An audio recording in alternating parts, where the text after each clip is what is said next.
All right, today we're going to peel back the layers on something pretty incredible, a kind of hidden folk magic. It's like a secret language, literally carved into the bones of Old English houses, all designed to protect the people inside from, well, from a world they couldn't see. So, picture this. You step into one of these really ancient homes. What's the first thing you notice? It's probably those massive oak beams, right? They're dark, they're weathered, they feel like they've been holding the place up forever. Just solid, dependable. But here's the thing. If you look really close, I mean, closer than most people ever bother to, you start to see something else. There are these faint lines, circles, little patterns scratched right into the wood. They almost blend in, super easy to miss, but trust me, they are absolutely there for a reason. So, what are these things? These strange little geometric flowers? Some people call them daisy wheels, but I can tell you one thing they're not. They're not just decoration. And they're definitely not just some carpenter's idle doodles. So, what's the real story here? Why were they carved? Okay, let's dive in. First up, the secret in the wood. We're going to decode what exactly these marks are all about. So, the official fancy name for these things is an apotropoic mark. I know, it's a mouthful. But all it really means is a symbol that's supposed to ward off evil or bad luck. And you have to understand, for the people who carved them, this wasn't just superstition. It was a very, very real form of defense against things that go bump in the night. Okay, so how did a simple carving supposedly work? Well, this is where it gets really cool.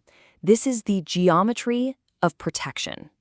And what's wild is how simple they are to make. You just need a compass, you draw a circle, then, without changing the compass width, you just pivot around the edge 6 times to draw these interlocking arcs. And boom, you've got this perfect 6-petaled flower. Think about that. The exact same tool a carpenter would use for mundane stuff like measuring joints, that was also their tool for creating a magical shield. So here's the key, the belief behind it all. See how the lines just loop and loop with no real beginning or end? The idea was that an evil spirit would stumble upon this thing and get stuck. It would be forced to follow the lines forever and ever, completely trapped in this little geometric maze. It's like a spiritual fly trap. Of course, a good defense system is all about location, location, location. So where did they actually put these things? Well, this is where the magic really meets the masonry. Yeah, these marks are definitely not random. They're always clustered around what we call liminal spaces. Basically, all the openings of a house, door frames, windows, and especially the hearth, the chimney. These spots were seen as the weak points, the gateways where bad stuff could sneak in from the outside world. And this just shows you what a different worldview these people had. A house wasn't just a structure. It was seen as a living entity, almost like a member of the family. And it didn't just need a solid roof, it needed spiritual protection too. What's crazy is that for hundreds of years, the real meaning of these marks was completely lost. They just became this forgotten language. That is until modern researchers started to put the clues back together. For the longest time, the official explanation was, kind of boring. Architectural experts would just dismiss them as carpenters' practice marks. Just guys testing out their tools. But the new thinking? It's so much more fascinating. By mapping where these marks appear, researchers realized they were looking at a widespread, coherent system of actual folk magic. And this timeline really tells the story. You see a huge spike in these carvings during the 16th and 17th centuries, right when the witchcraft panics were at their height. Makes sense, right? Then, for a long time, they're just forgotten, misunderstood, and now, today, we're using tech like 3D scanning to find even more of them, these incredibly faint marks that show us just how common this was. But this isn't just about dusty symbols and old wood. It's about the people. It's about the hands that carved hope. This is one of my favorite stories. In one particular farmhouse, they found this whole halo of daisy wheels carved around the fireplace. And you could see the difference. Some were sharp and new, others were so faded you could barely make them out. It was obvious that generations of the same family had been adding to it, renewing the protection.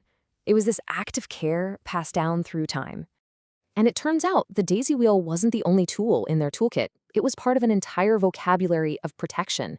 You find these deliberate burn marks made with candles. You see symbols invoking the Virgin Mary. You see these double V witch marks. All of it working together in this really complex system. When you boil it all down, it comes to this. Just imagine a parent, hundreds of years ago.